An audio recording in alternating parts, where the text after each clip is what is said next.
আসসালামু আলাইকুম viewers, welcome back to my channel yummy table by Nusrat. আজকে আমি আপনাদেরকে তৈরি করে দেখাবো yummy yummy crispy French fries. চলুন দেখে নিই কীভাবে তৈরি করতে হয়। এর জন্য প্রথমে আমি কিছু আলু সেদ্ধ করে এগুলোকে ম্যাশ করে নিয়েছি। এখন এখানে আমি স্বাদ মতো লবণ দিয়ে দিলাম, সাথে হাফ চা চামচ লাল মরিচের গুঁড়ো, হাফ চা চামচ অরেগানো এবং হাফ চা চামচ গোলমরিচের গুঁড়ো দিয়ে দিলাম। সাথে পাপরিকা পাউডার দিয়ে দিলাম 1/4 টিস্পুন। এটা চাইলে আপনারা স্কিপ করতে পারেন। সবশেষে দিয়ে দিলাম 4 টেবিল চামচ কর্নফ্লাওয়ার। এখন সব কিছু ভালোভাবে মিশিয়ে নিতে হবে।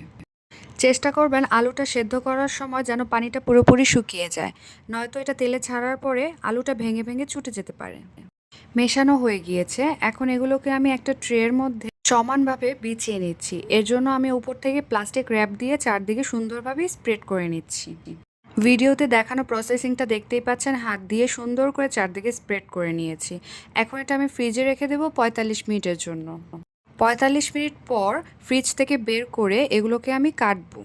শেপটা একদম ঠিক ফ্রেঞ্চ ফ্রাইয়ের মতো হবে। চেষ্টা করবেন ছুরিতে কিছুটা হালকা তেল মাখিয়ে নিতে অথবা বাটার মাখিয়ে নিতে, এতে করে কাটতে সুবিধা হবে।